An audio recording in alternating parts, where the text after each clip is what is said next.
मेरे चैनल कृष्ण भक्त माधव पर आपका हार्दिक स्वागत है।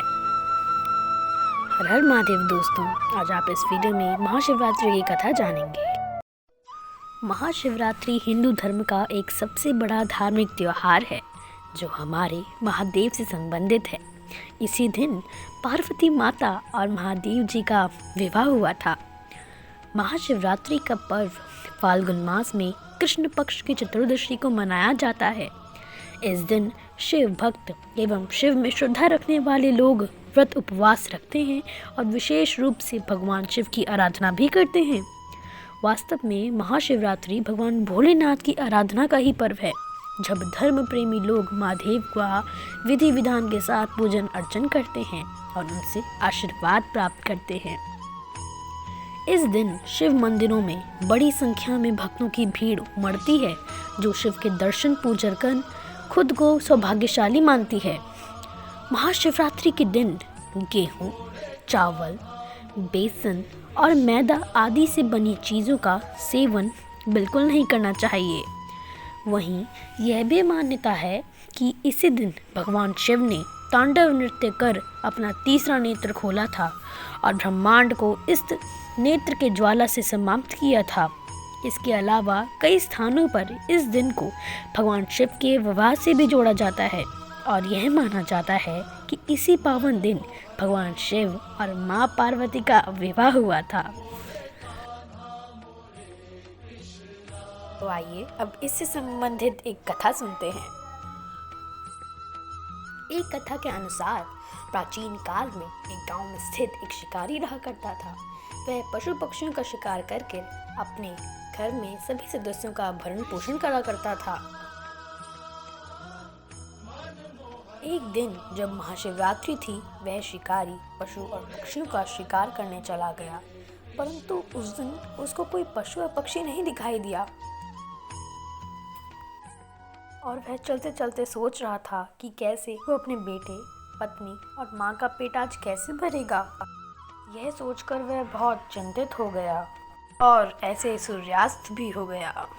इसलिए वह एक वन जाकर एक पेड़ पर चढ़कर पशु पक्षी का इंतजार कर रहा था। बेल के पत्तों के पेड़ के नीचे एक ढकी हुई शिवलिंग थी।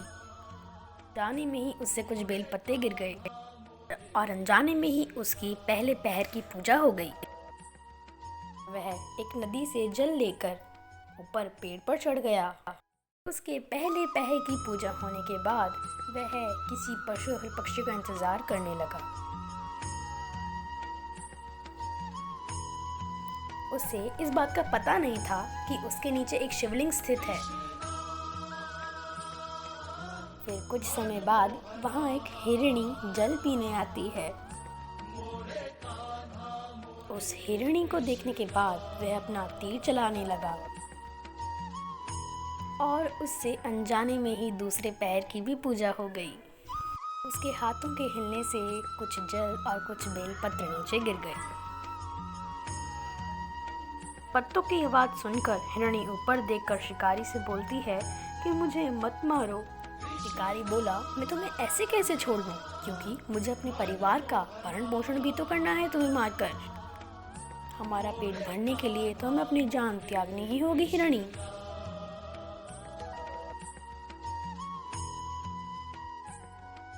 हिरणी बोली कि फिर थोड़ी देर रुक जाओ, मैं अभी अपने बच्चों को आश्वासन देकर आती हूँ और अगर मैं वापस नहीं लौटी तो मुझे एक श्राप लग जाए। बस कुछ समय रुक जाओ, मैं वापस अवश्य आऊँगी, बस थोड़ा समय मुझे दे दो। हिरणी की बात सुनकर शिकारी उसकी बात मान गया और बोला, जाओ तुम अपने बच्चों को आश्वासन देकर आ जाओ। हिरणी वहां से चली गई अपने बच्चों के पास। फिर कुछ समय बाद उस हिरणी का ही पति एक हिरण वहां आ जाता है और फिर से उसके हाथों से हिलने से उसके तीसरे पैर की पूजा भी समाप्त हो गई। कुछ बेलपत्र नीचे गिर गए और कुछ पानी की बूंदें नीचे गिर गई जो शिवलिंग पर गई।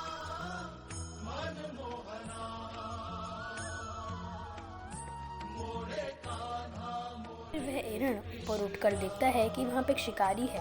फिर उससे बोलता है कि मुझे बस थोड़ी देर जाने दो, मैं अपने बच्चों को आश्वासन देकर आ जाता हूँ।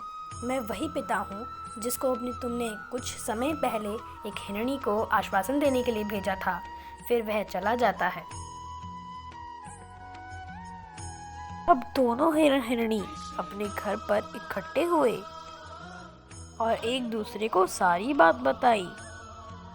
वह दोनों आपस में बोले कि शिकारी के पास हम दोनों को जाना है। अब वह अपने बच्चों को धैर्य देकर वहां से जाने लगे। तभी हिरणी बोली कि शिकार के पास मैं जाऊंगी, आप मेरे बच्चों का ख्याल रखना। यह बात सुनकर हिरण बोला कि माँ के बिना कोई बच्चे जीवित नहीं रह सकते, इसलिए तुम मुझे जाने दो। फिर वह बोली कि आप ये क्या बोल रहे हैं? एक पत्नी अपने पति के बिना कैसे जीवित रहेगी?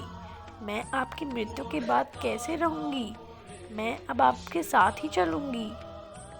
उसके बाद वह दोनों अपने बच्चों को समझाकर शिकारी के पास चल दिए। जब बच्चों ने देखा कि माता पिता जा रहे हैं तो वह दोनों बोले कि हम भी अपने माता पिता के साथ ही चलेंगे। फिर वह दोनों भी अपने माता पिता के साथ शिकारी के पास चले गए। शिकारी ने झटपट अपना तीर चलाया और फिर से कुछ जल की बूंदें और बेलपत्र नीचे गिर गए और फिर से शिकारी की चौथे पहर की पूजा भी समाप्त हो गई।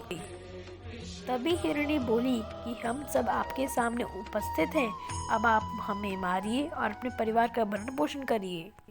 तब भगवान शंकर की कृपा से शिकारी को ज्ञान की प्राप्ति हुई। फिर वह सोचने लगा कि मुझसे समझदार तो ये सारे पशु पक्षी ही हैं, जो कि परोपकार करने के लिए अपना शरीर त्याग रहे हैं, और मैं मनुष्य का जन्म पाकर भी एक हत्यारा बन गया हूँ।